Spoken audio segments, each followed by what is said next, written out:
once again to Cheap Shot Entertainment. We're going to take you through everything that went down on the first ever all-women's pay-per-view known as Evolution on the WWE Network.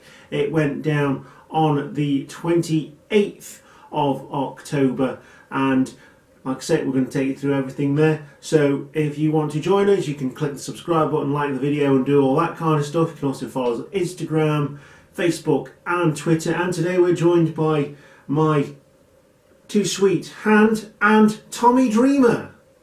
There you go, we have a celebrity on the show today. He's not very animated, but we'll get on with the show anyway. So the show starts out with some rock band with a lady fronting the band, doing the singing, playing the guitar and stuff like that, you know, rock chick and all that kind of stuff. Don't know who the band were, not really interested. That's not a reflection on how good it was, just not interested in the band. So that's how it starts. You know, good start really, just gets everyone going, but the crowd were not really into it, but that's up to them whether they're into it or not. But the first match did get people going in this case, which was good. And it was Trish Stratus and Lita, who I thought were both having singles matches, but they're in a tag team match.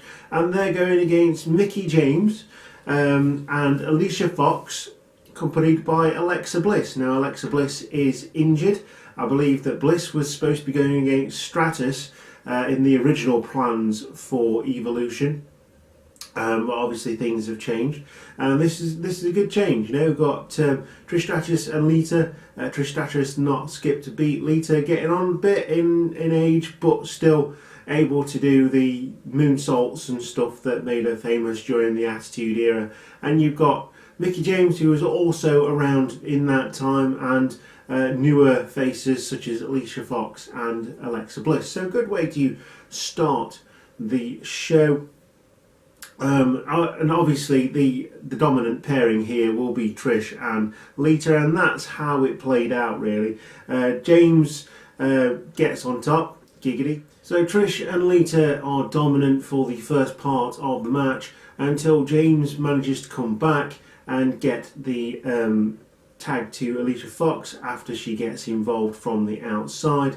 The ring is cut off. Lita is being punished for a lot of this match. There's an inverse DDT on Lita, for Lita on Alicia Fox. She tags. Then both the other two competitors are then in, and it's James versus Trish Stratus, which is something we've wanted to see for a long time, because obviously the first meeting between these two was when Mickie James was making her debut. Mickie kicks Trish, Stratus faction, and a cover and a near fall, which is broken up by Alicia Fox. Lita hits the moonsault. Mickie and on both of them, both at the same time in fact. Trish Stratus hits the chick kick and gets the pin. So nice quick match. It was a good opener. It set the tone for the rest of the pay-per-view. Decent match considering two of these superstars have not been in a ring for a long time. So yeah, they showed why they were so popular back in the day, and they got the win over the two newer superstars in women's wrestling.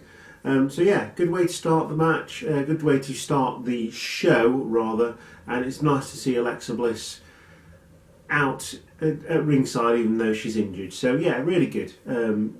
Good match to start with. So the next segment sees the Bellas talking, and that's all we'll say about that. We'll move on to the next match. And that is the 20-woman over-the-top battle royal for the #1 contendership. There's 10 ladies from SmackDown, 10 ladies from Raw. And yeah, it was, again, really good. Quite entertaining match. There was some legends in there as well. Kelly, there was Tori Wilson, Molly Holly was in there. Ivory made an appearance, people of note. And they were mixed in with the newer ones. Michelle McCool made an appearance as well, which was also pretty McCool. And yeah, so it did break down. There's old school versus new school at one point. Also of note in this, that I've got in my notes, is that Tamina makes an appearance. I'd almost forgotten she was around, but apparently she's still a superstar. There's also Nia Jax in there as well, and they do a nice tribute to Roman Reigns as they clear the ring. The first people out of the ring get chucked over the top are the Iconics, because when they came down, they got introduced, they came down and basically insulted all of the rest of the 18 other competitors in this match, so they get dumped out first. Like I say, there was a tribute to Roman Reigns by Tamina and Jax as they clear the ring. There's a multiple suplex spot as well, and a dance off halfway through, which I can deal with because it was Carmella, and you know, Carmella, that's all I'm going to say. Mella is money, and she did the dance off in the middle of the ring along with Ivory, which was a nice little spot as well to break things up.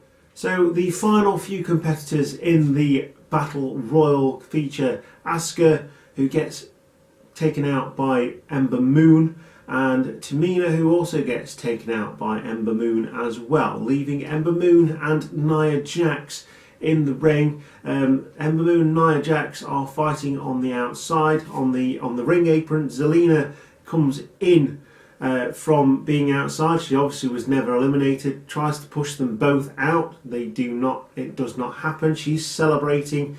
They come back in. Ember Moon chucks Zelina over the top, leaving Ember Moon and Nia Jax to fight it out. They have a bit of a scuffle. Nia Jax comes out on top. Bit of a feel-good moment, knowing that her cousin Roman Reigns is fighting leukemia. Again, get well soon, Roman.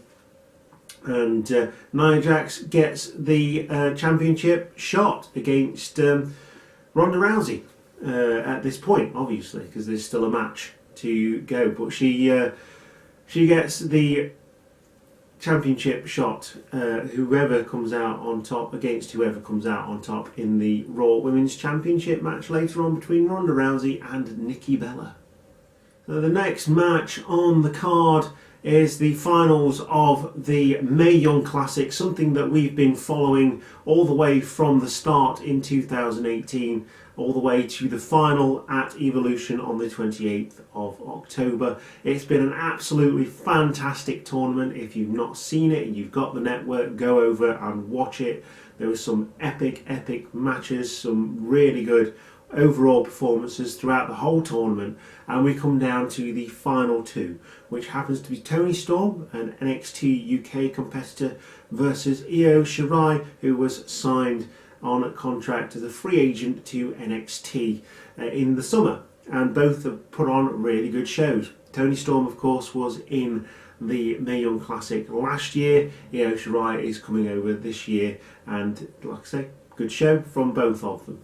And that continues. Definitely a sleeper hit on the whole card, based on the fact that neither lady is on the main roster. It comes down to really good storytelling. They've been going at each other for a long time in Japan, all over the world, and they are good friends as well. So again, good storytelling and really good match. Lots of technical wrestling in this one. There's some flying. There's Toni Storm hits a couple of German suplexes and headbutts as well. There's fighting on the outside. Io Shirai hits at one point a moonsault to the outside on Toni Storm. Absolutely beautiful looking move. Storm seems a lot more focused than she has been throughout the rest of the tournament. She wants this so bad. And there's a German suplex on the apron, as you will hear many times. It's the hardest part of the ring. It's the structure of the ring. There's a German suplex to Io Shirai by Toni Storm on the apron.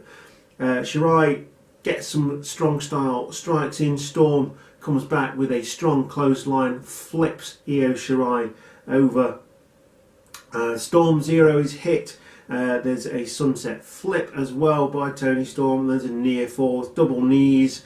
There's a moonsault, double knees moonsault by Io Shirai, kicked out again, countered with a knee lock.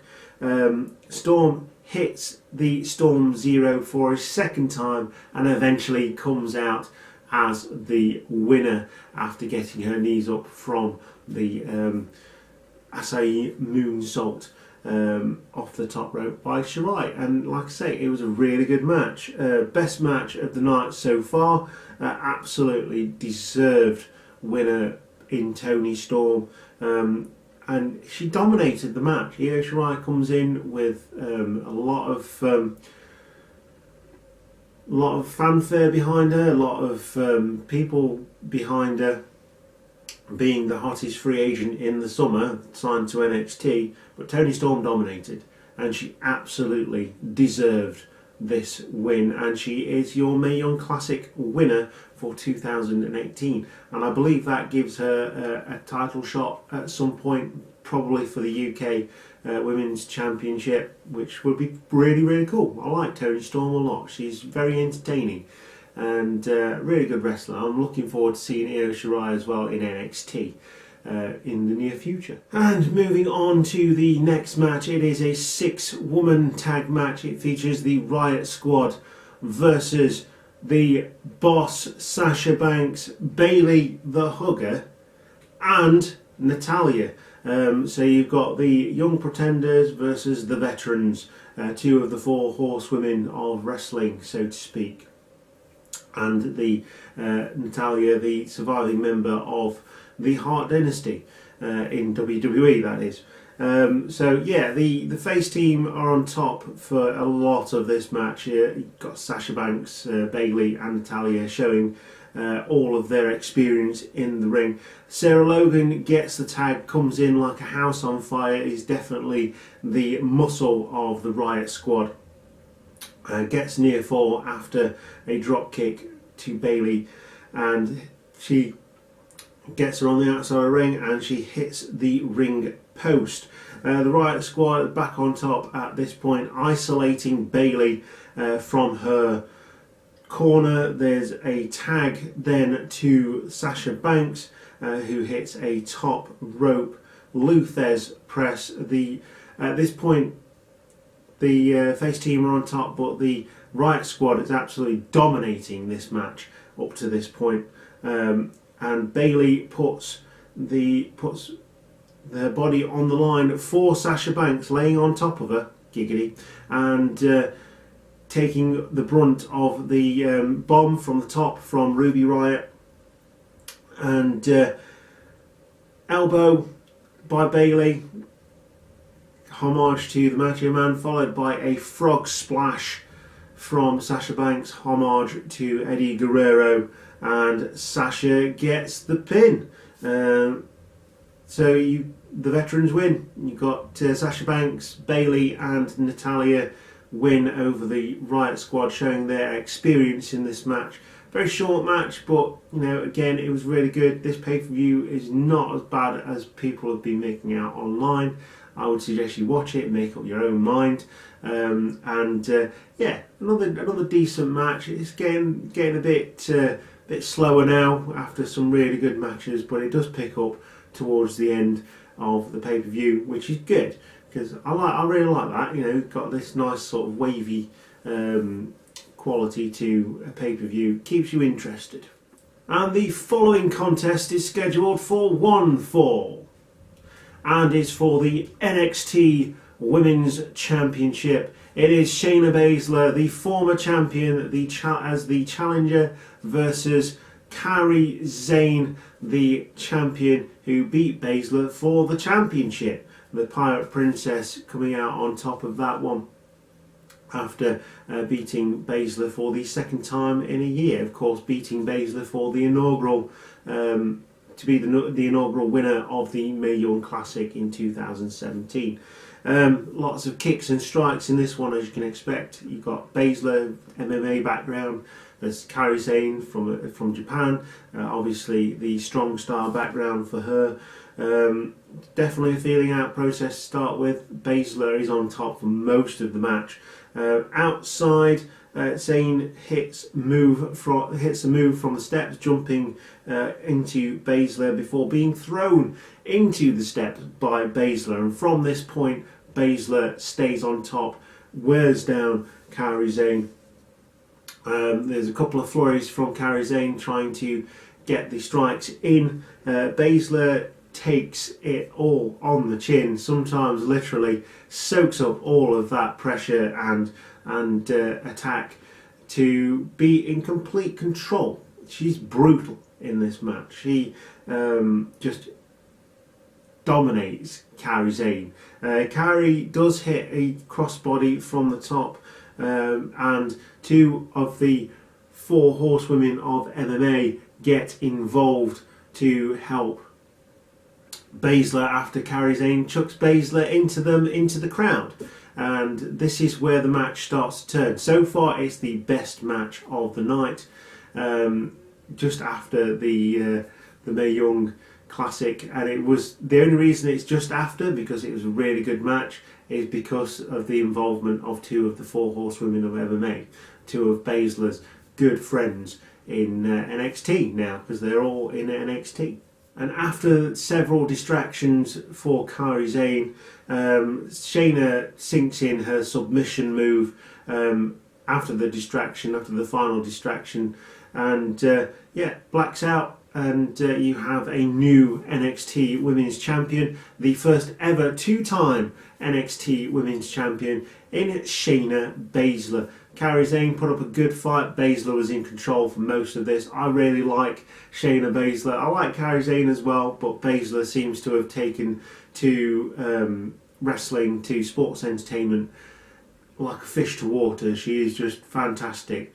Getting better on the mic as well. She definitely knows her character. She's playing that character really well, and she's dominant in the ring. And I love it. I absolutely love it. I love the idea. And I think personally she's doing a better job than Ronda Rousey. So there you go. That's the controversy. If you don't like it, put a comment in the comment section down below. But don't forget to leave a like. And we're going to move on to the next match. So in the next match, we've got a lot to get through. It is Charlotte versus Becky Lynch for the SmackDown Women's Championship, and it is a last woman standing match. First ever time in the WWE we've had a last woman standing match, and it was absolutely fantastic. It was brutal from start to finish. You've got two women who know how to tell a story, got not genuine hate, because obviously there's still mates outside the ring breaking kayfabe there, but they know how to work together, and that makes a massive difference in the enjoyment of this match. If you watch one match from Evolution, this would be it. This is the coup de grace, so to speak, of the matches in Evolution. There's moonsaults off top of ladders, there's tables involved, there's chairs involved, and like I say, ladders involved, and I think that might be leading to something, in theory, it might be leading to a TLC match where the championship is dangling above the ring. Becky Lynch stays in control for most of the match. Charlotte Flair getting buried under a load of chairs at one point after being put through the announce table by Becky Lynch after doing a moonsault off the top of the ladder. I genuinely thought she was going to miss that. She didn't. She put Charlotte through the table. Absolutely brutal. These women just brutalised each other, and it was all for our entertainment, and it made a really, really good match. But the match ends after Charlotte does manage to get out from underneath the rubble after Becky Lynch piles chairs on top of her to keep her down. She gets up. So the match ends with another table on the opposite side of the ring. Becky Lynch powerbombing Charlotte through the table and eventually getting the 10 count on Charlotte. Charlotte could not answer the 10, and Becky Lynch goes away as your champion, continues to be your champion. And I really like this match. I think it's a fantastic decision to keep the title on Becky Lynch moving forward. I don't know what's going to happen with Charlotte here, because you'd expect her to be in that title picture, but she'd lost the title. She's had 3 or 4 shots at gaining the championship back. I think it's time for Becky Lynch to move on and Charlotte to claw her way back up to that main event spot again, having beaten pretty much, they can do a storyline. I've beaten everybody in the SmackDown locker room on the women's side, so we won a championship, and it could lead to something at WrestleMania. I don't know. I don't make the bookings, just the way I think on that one. But yeah, your winner is Becky Lynch. Both of these ladies deserve a standing applause, standing ovation for this match, because it was absolutely fantastic, phenomenal match. And it is now time for your main event of the evening. It is Ronda Rousey versus Nikki Bella, with Brie Bella in her corner, which would come into play for the Raw Women's Championship. Now, Twin Magic does come into play in this quite early on, as Brie gets the distraction. Nikki Bella throws Ronda Rousey into the post, and with a lot of Ronda Rousey matches, they go the same way. She gets beaten up for a lot of the match, and then comes back in a flurry towards the end with the armbar sinking in and winning. Ronda does struggle to get any kind of offense in during this match. Nikki Bella is working Ronda Rousey really well. Brie Bella getting involved a couple of times to distract Ronda Rousey. Ronda Rousey goes to the top rope in this match as well, and she crashes and burns. Ronda, stay on the ground, because you cannot fly. You're ground-based. Do not go to the top rope. But she crashes and burns. She's putting it all on the line. She realises that Nikki Bella has probably been her biggest challenge so far, besides Alexa Bliss. And she's a ring veteran. As much as people don't like her, she is good in the ring. She's a good worker. Don't agree with the fact that she's just been put into the main event, because there's a lot of women that should have been done before that. But being that it is the first ever women's pay-per-view, you've got to put in someone who is relatively well known, and obviously they're going to be pushing Total Divas on us very soon as well. So it works from a business point of view, but like I say, I don't agree with it. I think it should have been someone else. But I couldn't say that it was a bad match at all.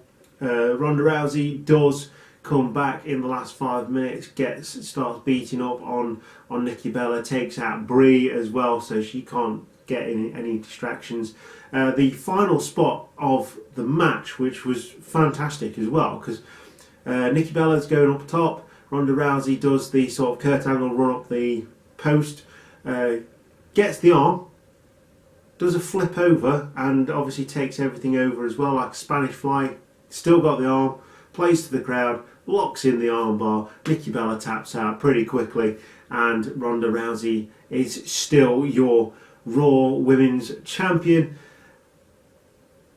And yeah, it wasn't a bad match. It wasn't as good as Charlotte versus Becky Lynch. I still think that should have gone on last, but you've got your marquee player in Ronda Rousey. Of course, you're going to put her on last. Not as good as Charlotte Becky, like I've already said. Decent match though, and overall a really good pay-per-view. It was more like a house show. It's like watching a house show. You got little cheers here and there. It wasn't constant noise like you'd get at a big pay-per-view. And I quite like that. It was more intimate. It was a good pay-per-view. It's well worth a watch. It's not as bad as people are making out, not by a long shot. Make your own mind up on this one. And so that is everything that happened at Evolution on the 28th of October 2018. Once again, I've been your host Luke. You've been watching Cheap Shot Entertainment. If you like the video, give us a thumbs up, click the subscribe button, hit the notification bell to know when we upload new videos, and don't forget to follow us on Twitter, Instagram and Facebook as well. And I will see you next time, Cheap Shot Nation. Goodbye.